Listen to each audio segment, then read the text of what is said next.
Carly Fiorina, let's talk about her a little bit. Former tech CEO. Former CEO of Hewlett-Packard. First woman to lead a Fortune 20 company. 2016 GOP presidential candidate Carly Fiorina. Republican Party leader has been traveling the country. There are big fans of hers out there. She's the MIC. She's the most improved candidate of this cycle so far. Surging in the polls as a result of a rock star performance at the first GOP debate in early August. Might she be the right candidate for the Republicans?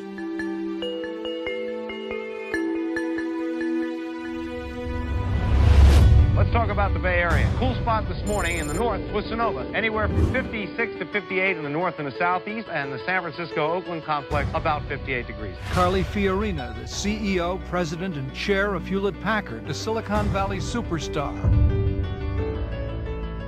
Put yourself in the position of the CEO. Carly Fiorina deciding to go after Compaq. That was a very controversial strategy. We're going to be number one. At the next board meeting, Carly says she intended to clear the air and move forward. Sometimes the people with the harshest critics are people that are being the boldest about change and trying to accomplish really positive good things. So she drew a line. Not only did she act, but she insisted upon being fired rather than some sort of wishy-washy resignation over a period of time or something.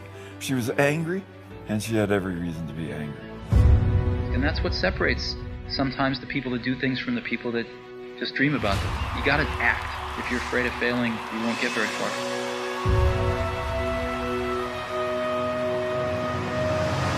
Let me tell you about Carly Fiorina. You're drawn even closer by what you can tell is her honesty. She worked her way up. She became a head of a significant international company, HP. Everyone told her it couldn't be done, but yet that didn't deter her in any way, shape, or form. Real roll-up-your-sleeves kind of person. And that ends up meaning a lot. She's been a huge part of my life since, like I said, since I was like 10 or 11. Carly is almost indefatigable. She absorbs the blows, of which there were many. A cancer survivor. She went through 11 operations, extensive chemotherapy, radiation. The job needs to be done. You call her, it'll get done. Tremendous integrity, a strong point of view. She is dealing with problems facing people, and I think that really resonates. Carly's the most generous person I've seen on all levels. She does a lot more than write a check. She gives of her time. She often tells the story about her mother being a Sunday school teacher. I can relate to that. Even if she's had obstacles in her pathway, she has gone around them. I was struck by her intensity to listen to other people. Oh, she's enormously compassionate. She's a gigantic heart. I know that she's pro-life. She believes in her core. She says what she feels, not what other people think that she should say. And she's also a wonderful human being.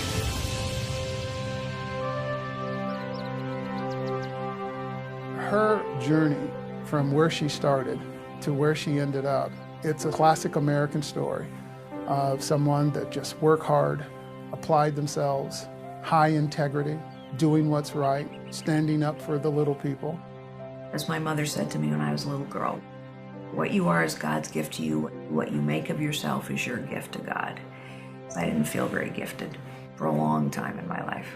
It was a challenge. You have gifts, you have to find them, you have to use them. Those who have risen to some of the greatest challenges sometimes come from the most unlikely places.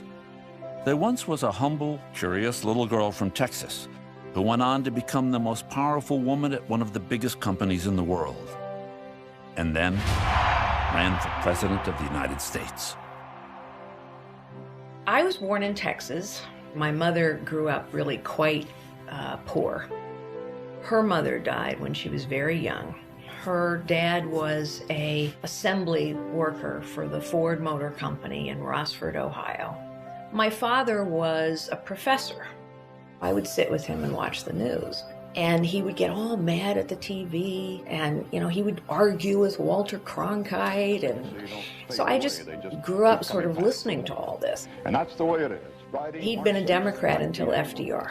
And then during FDR, he just decided that the government was taking over everything. And he became a Republican and a conservative. I have been a conservative, actually, all my life. And I'm sure that came from listening to my dad, but I think it also came from the values I learned growing up. My dad, who was a law professor, was working his way up in the academic world and went to wonderful universities and taught there. We moved when I was about 2 to Ithaca, New York. And then we moved again to Connecticut. And then we moved again to California. Then we moved to London. And then, of course, I remember landing in the airport at Accra in the late 60s. I was 14. And here we were, this little family of 5. I remember my father, he was teaching the new Ghanaian Constitution.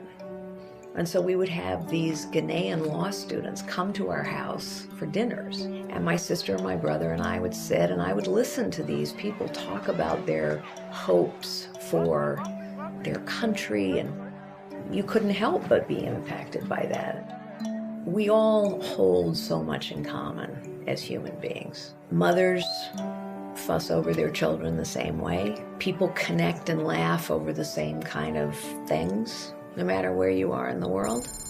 Carly eventually landed at Stanford University. When I went to Stanford, this great professor got me interested in medieval philosophy. Throughout history, work brings dignity to people's lives. Family brings purpose to their lives. Faith brings meaning to their lives. It's true now. It was true 2,000 years ago, too. If you know anything about Carly, she was a medieval history major and went to business school. She decided that probably wasn't the best degree to get a job. I know what it feels like to be at the bottom of the totem pole. After earning a degree from Stanford, some would have scoffed at an entry-level job at a small business.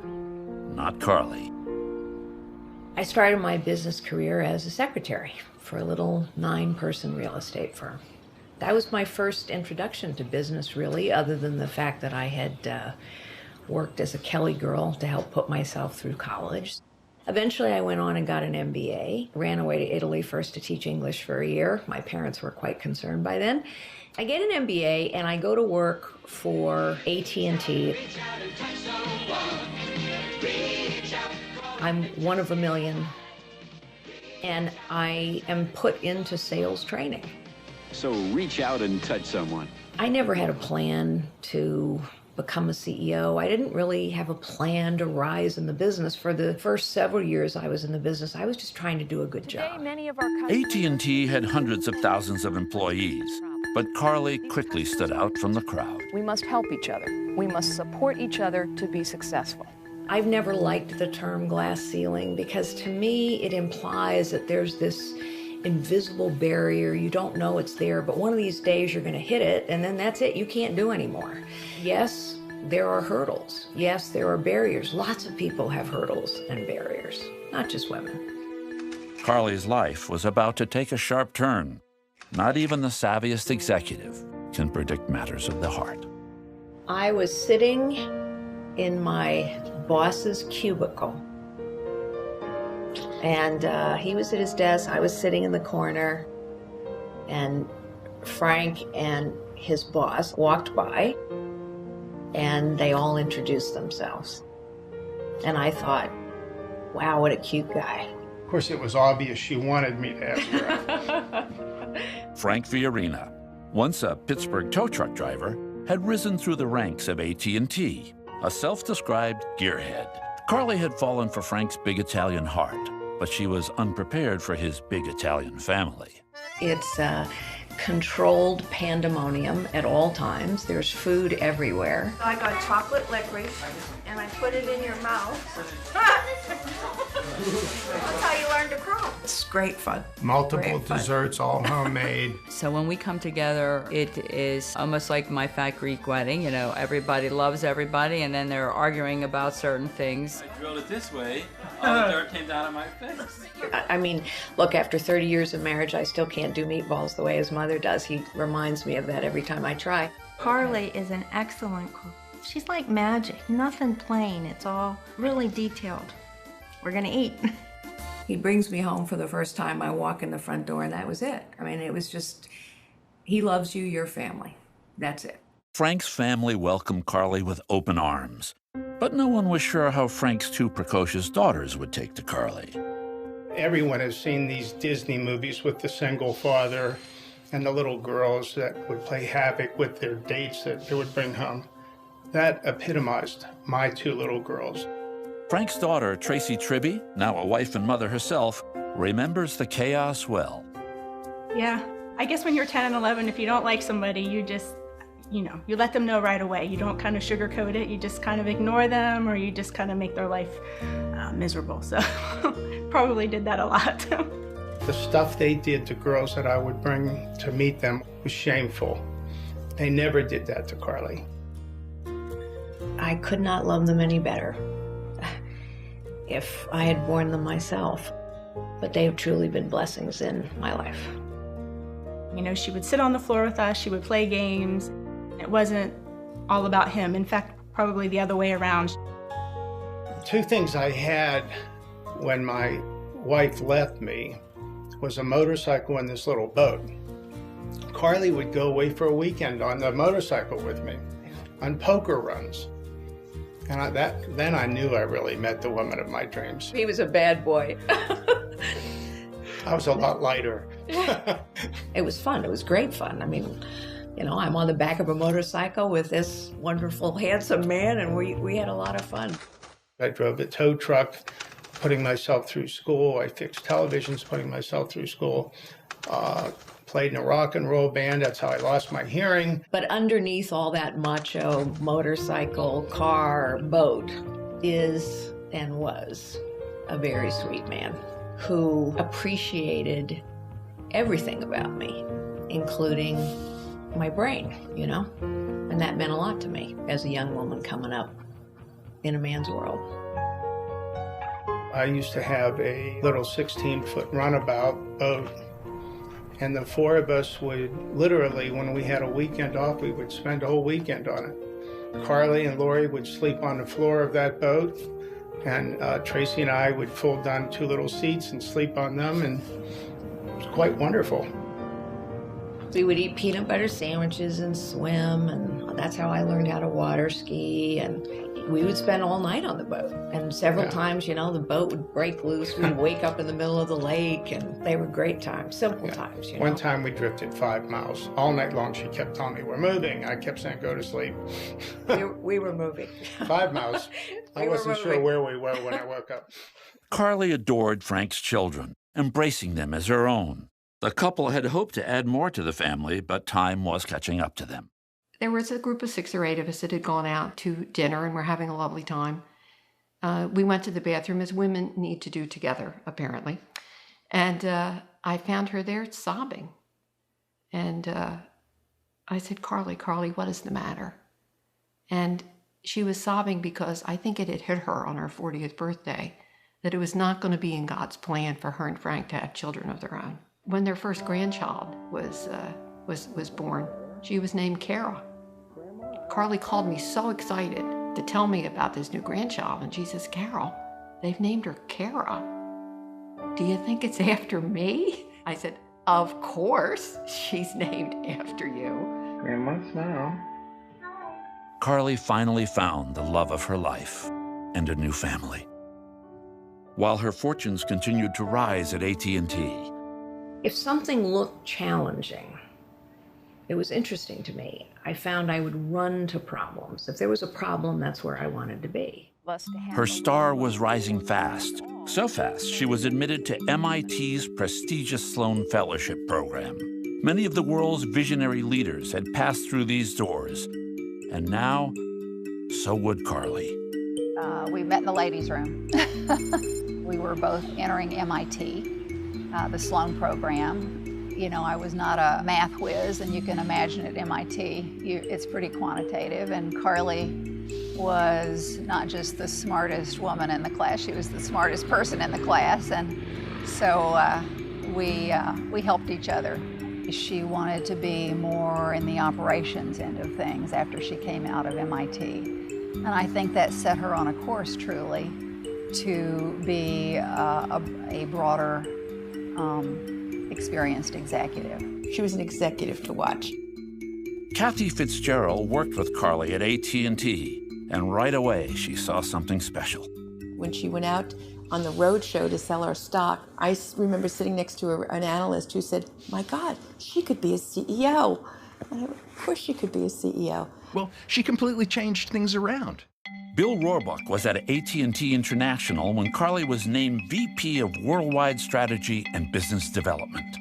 It became the sales teams who decided what to fund, as opposed to the former structure where we had product houses. They built a product, and then the salespeople got to go try peddle it. Carly's view was, no, the sales organization will control the R&D budget. Can you imagine how radical a change that was in a company that had a 75 or 80-year history of doing it one way? Carly was selected to lead the IPO when AT&T spun off its telecommunications equipment business into a new company. The result was Lucent Technologies, the largest IPO in U.S. history at the time. By the end of 1996, the stock had skyrocketed 92%. Carly presided over Lucent's global service provider business. Annual revenues climbed to $20 billion. It became the largest and fastest growing business at Lucent. Fortune magazine named Carly the most powerful woman in business. Ranked numero uno is Carly Fiorina, Group President of Lucent Technologies Global Service Provider Business. Well, Carly ran the most successful and largest IPO public offering in history. She would remain on Fortune's list for the next 6 years, straight into her biggest challenge yet. I got a call Friday night after the markets closed, and she said, Carol, I've been given the opportunity to be chairman of HP. And this year, a new star, Carly Fiorina, the new CEO of Hewlett-Packard, the computer giant that experts say relies too much on yesterday, not enough on tomorrow. Hewlett-Packard was known then as the gray lady of Silicon Valley. And what was implied by that phrase was she's past her prime.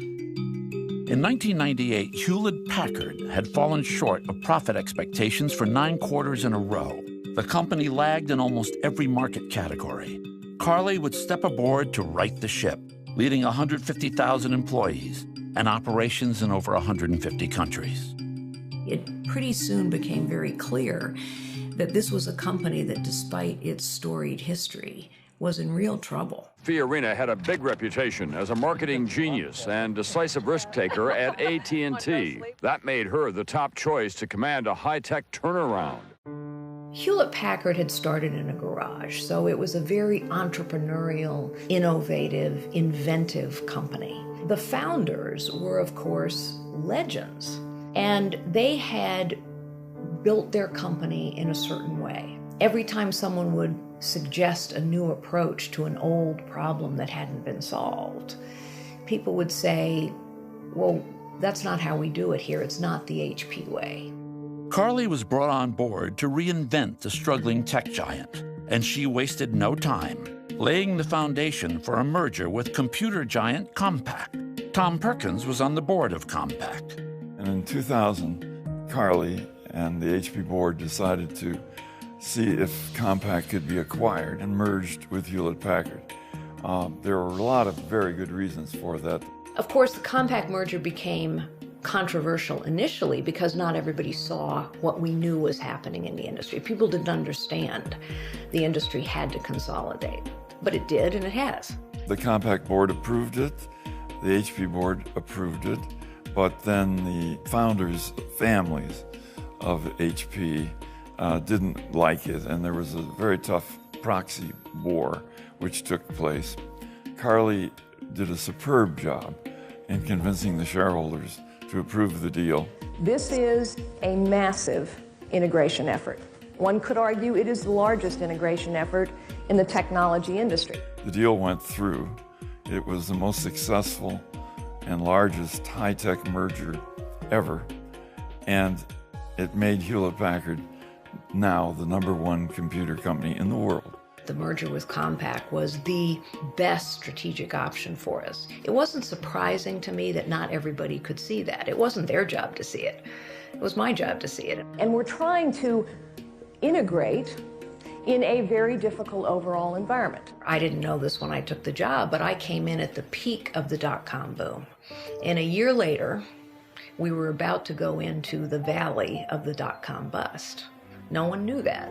They still are very strong in their markets, and they have excellent customer relationships. It was the right thing to do, and only Carly Fiorina could have carried it off so successfully.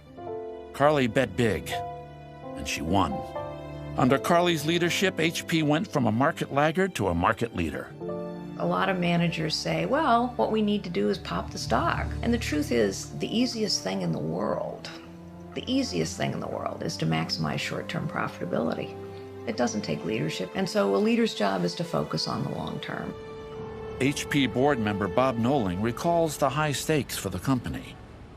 I joined the HP board after Carly was brought in as CEO. HP, while very strong in the printer business, was lagging behind in software as it relates to IBM. Cisco at the time was buying a company a week maybe, and at one point became the most valuable company on the planet. And so her task was to come in and take a great company and to bridge that gap. Under Carly, innovation tripled. HP was churning out 15 patents a day. Growth quadrupled from 1.2% to 6.5%. Revenues doubled to more than $80 billion. HP was now the 11th largest corporation in the United States. Look at the record in terms of the performance. She doubled the size of the company. She was very good at making tough calls, and she made some big bets. The economist Thomas Friedman wrote that under Carly, HP has gone from a company that had 87 different supply chains, each managed vertically and independently, with its own hierarchy of managers and back-office support, to a company with just 5 supply chains that manage $50 billion in business. But with change, often comes resistance. If you look at the data, there had not been a cloud in the sky as it relates to her, the company, and the board. Then out of the blue, we get this tumultuous event that she's asked to leave the company. And if you just look at the data, she performed and she did the job she was asked to do. From day one, the HP board has been, I would say, weak and controversial. It has a long, troubled history. It has been called the worst board in corporate America. Tom Perkins joined the HP board after the successful Compaq merger. He describes a boardroom that was, among other things, attempting to force Carly's hand in the structure and management of HP. The board's responsibility is fiduciary oversight. That does not include deciding who gets what chair on the team. She basically drew a line in the sand, saying, look, if you force me or try to force me to put these people that I don't think are adequate into the positions, I won't do it, and I will resign. So she drew a line, the board continued to push, and it came to a showdown. I had a conference call with my board, and I said, somebody in this board, and it has to be at least 2 people, because it's a source story, somebody's talking to the Wall Street Journal. And that is a violation of our fiduciary duty. Does anybody want to say anything? The board was misbehaving. The board was leaking to the press, which just infuriated Carly, correctly. There's some things that I do believe that the record is wrong. There were things done in that boardroom that undermined the authority and the integrity of the CEO. So these 2 board members were feeling a lot of pressure, I presume, about their position. And so they started a conversation with other board members. And basically, I think in their view, it was their job or my job. Carly was quite firm with me. She said that if she permitted the board to do what the board wanted to do, she would essentially lose control of the company, and she would no longer be able to be an effective CEO. It was simply a matter of high principle. I had decided sort of midway through that period that I wasn't going to fight for my job, that I wasn't going to vote to save my job, that they were going to have to work this through. I thought that was best for the institution. Carly stood her ground in the firing line for the interests of HP, and the rest played out in newspapers and the media. At the next board meeting, Carly says she intended to clear the air and move forward. But when she showed up, she was fired, effective immediately. It came to a showdown where essentially the board said our way or no way. And Carly opposed that and took the position, this is not what the board should be doing. You've given me the option to gracefully resign from this situation. I'm not going to do it. This point is too important. I demand to be fired. And it was a very short conversation where I told her the decision of the board. And then I apologized to her. I told her I'm very sorry. And I was very sorry. Not just for her, but for HP. I went with the majority. I'm now somewhat ashamed to say, but it happened. The fundamental problem at HP was not Carly, but the board itself. She has tremendous integrity, a strong point of view. I admired how she handled herself. I admired her tenure there. I thought she did the job she was hired to do. And no, I don't think that that was a justifiable firing. Carly Fiorina, the CEO, president, and chair of Hewlett-Packard, was a Silicon Valley superstar, and the HP board ousted her yesterday after nearly 6 years on the job. They really talk about how she was booted out. No, let's call it what it was. It was a board dysfunctional coup d'etat, whatever you want to call it. So that part is wrong. And when you look back on it, Carly served as CEO of a giant company longer than most do. And I think she can take huge credit for the success of Hewlett-Packard. One of the first to reach out to Carly was another CEO who had been fired, Steve Jobs. A couple phone calls stand out in my mind. One was from Steve Jobs, who had become a friend of mine. We went to each other for advice over the years on a variety of things. So he called, and first he was very angry, which of course warmed my heart. He said, they're gonna regret this. This is the stupidest thing they've ever done. They're gonna ask you back. I mean, he was really furious. He said, don't do anything for 6 months. Just let this settle. He said, you're gonna be inundated by people who want you to do things. Just pause and let it settle. It was really good advice.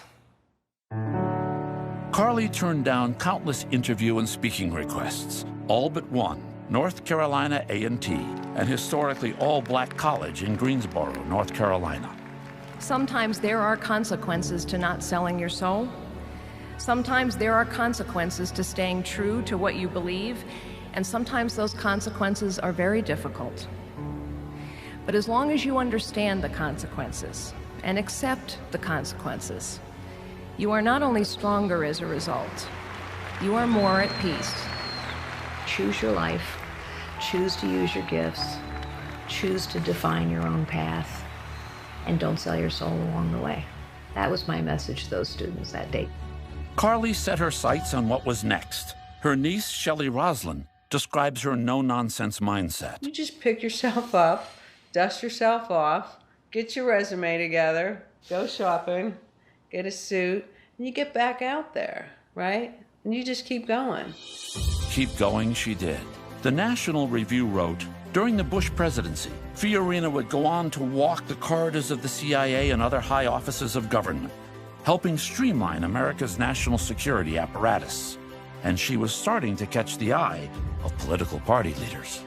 Leading up to the 2010 elections, Republican leaders in California reached out to Carly, really interested in her visibility, her intelligence, her business experience, her ability to communicate and connect. It wasn't long before Carly was preparing to run against Barbara Boxer for the United States Senate. Frank and I were planning to go to the California Republican Convention, and I was going to make an announcement. First, Carly needed to make a stop at her doctor's office.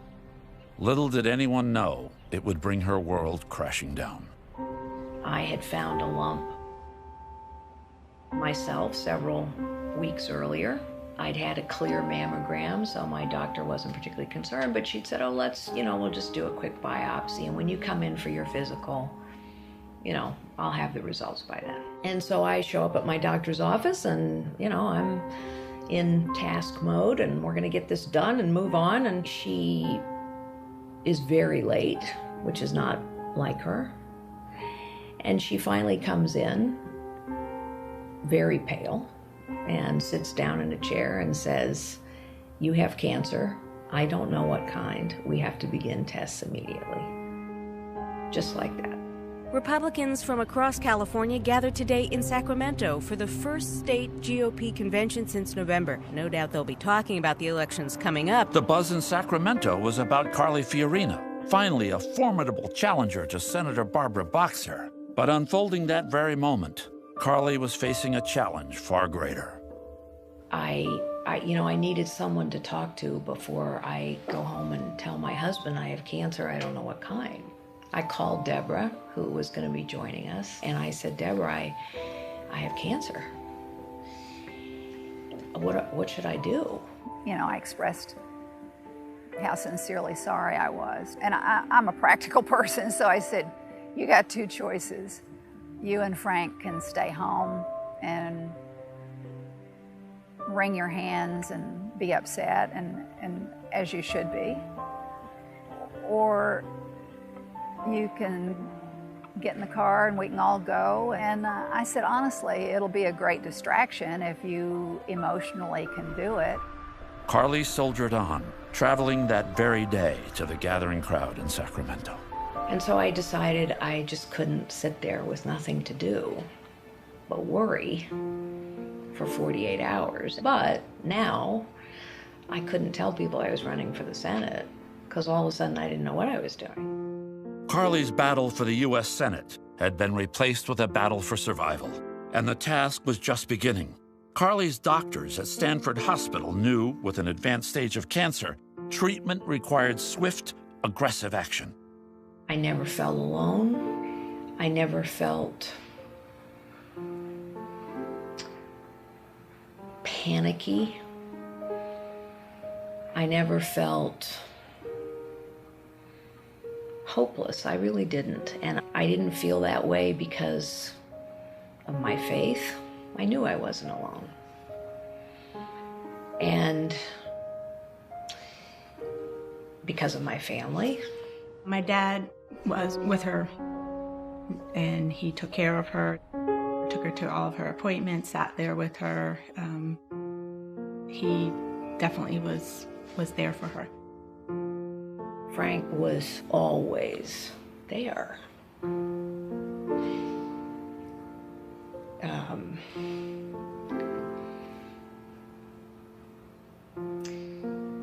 Gosh, he made 1 million grilled cheese sandwiches, because sometimes that's all I could eat. He would go make grilled cheese sandwiches.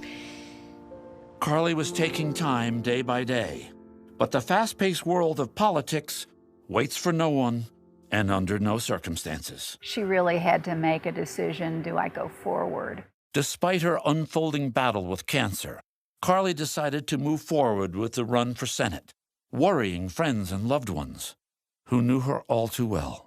It's not Carly to sit home and just recuperate.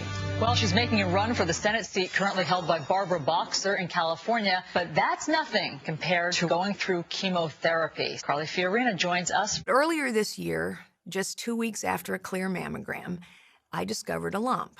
In 2009, Carly's breast cancer diagnosis wasn't the worst news she would receive. Frank and Carly's daughter, Lori, was fighting a battle of her own. There came a point in Lori's life where it was clear her life was falling apart. She was falling apart. She drank more and more and more until it affected her work. When she ultimately lost her job over it, and that's when we really knew there was a problem. You can get someone into treatment, but ultimately they have to decide to save themselves. But as parents, you desperately want to save your child. We were all trying to help her get better, and she was in and out of rehab, and you just never knew when you were going to get that phone call that she was in the hospital or that she needed help, and so everybody was kind of on call all the time. And she had come toward the end of her chemo treatment, which had kept her largely in California. We'd had lunch, and she said to me, you know, I'm just beginning to feel like myself again. And that very night, I believe they got a call. In October 2009, Lori-Ann Fiorina became one of the over 100 Americans to die daily of drug addiction and abuse. Carly and Frank suffered a tragic loss. And through it all, Carly discovered new meaning from a higher source. I think in the end, she would not give up the substances she craved. Grace has to save you, truly, and she would not let go. And I think her poor little body, she was always a little girl. I just think it gave out. I sort of thought about God as distant. And I woke up one morning, it was actually Christmas morning. We had been to Christmas Eve services the night before, and I prayed during that service. I prayed to know, send me a sign, let me know. And I woke up the next day on Christmas morning, and it was just clear as a bell to me. And the analogy in my mind was the GPS system. And I thought, here we have a global positioning system that man created. And that system manages to track billions and billions and billions of moving people and things. If man can do that, then God can do that. And it was just resolved in my mind that, of course, I have a personal relationship with Jesus Christ. That revelation has saved me.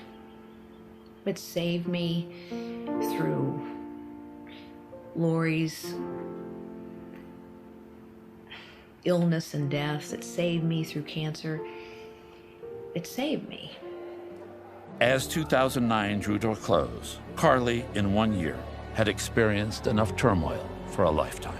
In that instance, the last thing she wanted to do was leave family, friends, in a period of true mourning and come back and try to get on track again. That's Carly. There's a cancer diagnosis that ends up getting more complicated, and what distracts her from it is meeting with different people to talk about a Senate campaign. Well, as a Republican running for the Senate in California, maybe one of the few times I questioned her sanity. And her ordeal was not over. With just days left in the campaign, Carly's recovery suffered another setback. She checked into the hospital and was there 2 days, really in tough shape. And, word gets out, of course, she's in the hospital, which is almost, it's a serious blow right before people are going to vote. The last couple of days of her campaign, she campaigned with drains taped to her and was really not very well. You're out a day and you're hitting the campaign trail. It's so grueling. The doctors give you any special, request or advice?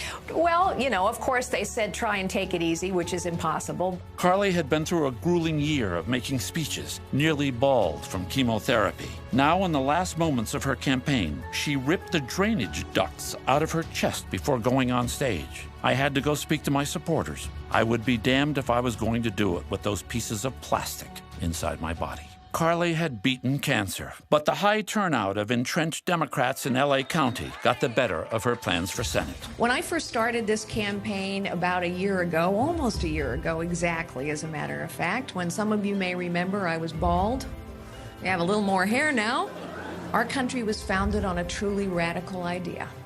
The idea that everyone has potential.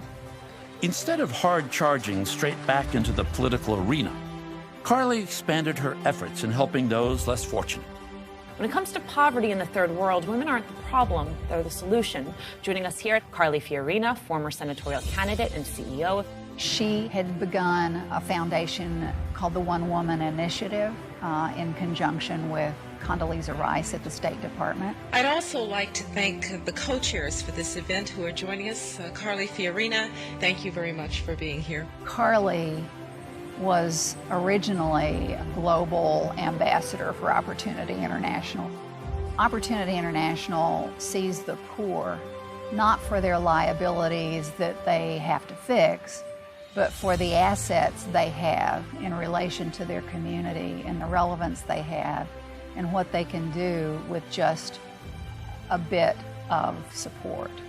We focused on supporting grassroots women's organizations in very challenged parts of the world where women don't have access to justice, where they don't have access to leadership training of any kind. Opportunity International is an organization that not only has its heart in the right place, but is building a systemic, sustainable solution to the world's poverty.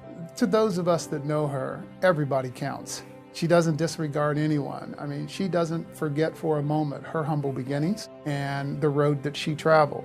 Cindy Halberlin is the former president of another nonprofit close to Carly's heart, Good 360. There was nothing she wouldn't do. She spent a huge amount of time sitting down with us and helping us with strategy. I mean, she got in the car with me and would drive to places and meet with high-level executives and pitch the organization. It was unbelievable. Good 360 takes excess or obsolete or unsold inventory from companies. And instead of that being destroyed or ending up in a landfill, we distribute it to 45,000 charities in this country and others around the world. Carly's leadership in Good 360 has, in essence, transformed the way we do business. We've become a healthier, more vibrant organization. As we all like to say, and we got it from Carly, we've lifted off. The passion was clear from day one. The honesty of purpose was clear on day one on wanting to make a difference and do good. She's really been incredible in forging relationships with people. We took a visit. It was an incredible experience. There were about 31 young children, many of whom are very ill, some of them who are fighting for their lives. One little girl who was under 4 said she wanted ballet classes, and this little girl could not leave the hospital because of the risks for infection. And so they took our donations from Home Depot and they built her a little ballet studio. I work with the facilities team. Allie is one of our little girls. She's 2.5, 3 years old, I think, and just sweetheart. She's a little sweetheart. We have a dance floor that Al and I put together, got busy and put the floor down, and then we went and got some pipe and built a rail. Went on YouTube to find out how to build a rail, how high to make it, and all that kind of stuff, and we just put it all together. And then Carly got to go with this little girl, Allie, and to the dance studio, and Carly stood with this tiny little person on the ballet bar who taught Carly how to dance. She would do a few steps, and Carly would do a few steps. It was wonderful to watch. It's just amazing. When I walked in here and saw her dancing the first time, it just touches your heart. I think sometimes as Republicans, we tend to talk about our policies. And we talk about our policies because we know our policies work better. We know the facts are on our side. It's just that sometimes when you talk about policy, it doesn't land in somebody's life. That little girl who once doubted her gifts has devoted her life in helping others unlock their potential. Today, she runs for President of the United States, a citizen bringing America back. Citizen Carly. Let me tell you about Carly Fiorina. I remember sitting in a board meeting with her. She literally sat down at a laptop, took off her jacket, and just started typing. She said, "Hey fellas, remember I used to be a secretary." What I realized about her, she was just the real deal. Frank has always known that Carly was going to make a difference in a very big way in this world.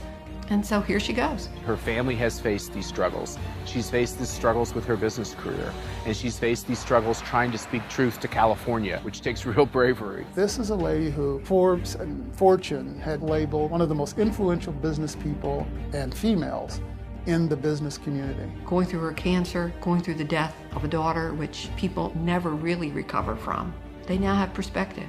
And I don't think you get perspective unless you've actually lived through some of the wonderful highs and you've lived through some of the awful lows. She's not an old suit, if you would.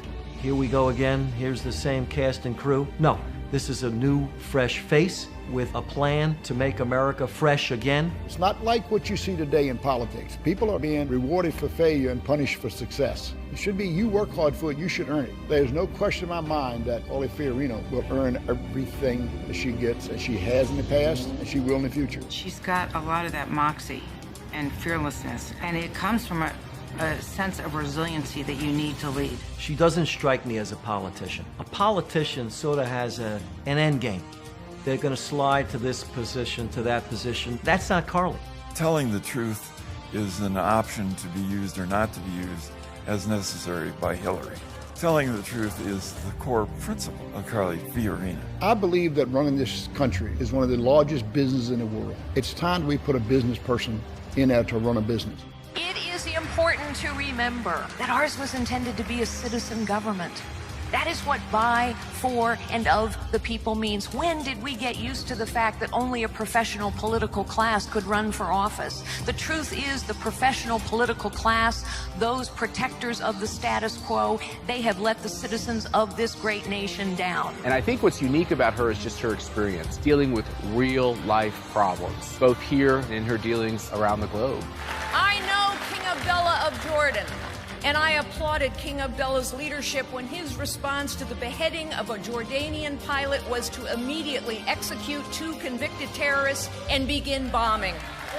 Here are 4 very specific things we can do, we should do, and we must do to push back on Vladimir Putin. And number 1, we should rebuild the 6th Fleet. Number 2, we should rebuild the missile defense program. Number 3, we should conduct aggressive, regular military exercises in the Baltic states. And number 4, we should arm the Ukrainians. Vladimir Putin would get the message. What we have here, we have a person that wants to see America run differently, run it like a business, be a compassionate business leader. I believe that she can make a difference, and she's extremely qualified to do so.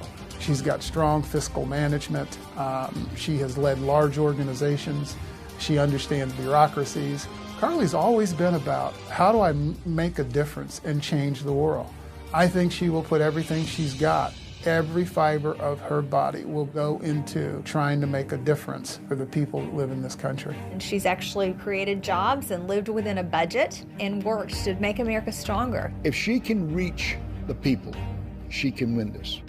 People like me, the gearheads, the boat guys, the car guys, the race guys, the construction workers, the guys that wear a name on their shirt. Quit complaining and go vote. You can make a difference.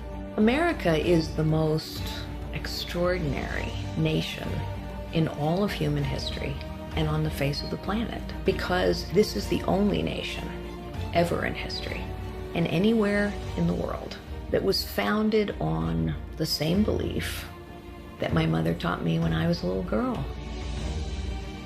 Are we going to be, once again, a nation of limitless possibility? Are we going to be a nation where every American, regardless of their circumstances, believes their lives are defined by possibilities? Citizens need to decide we're going to take our government back.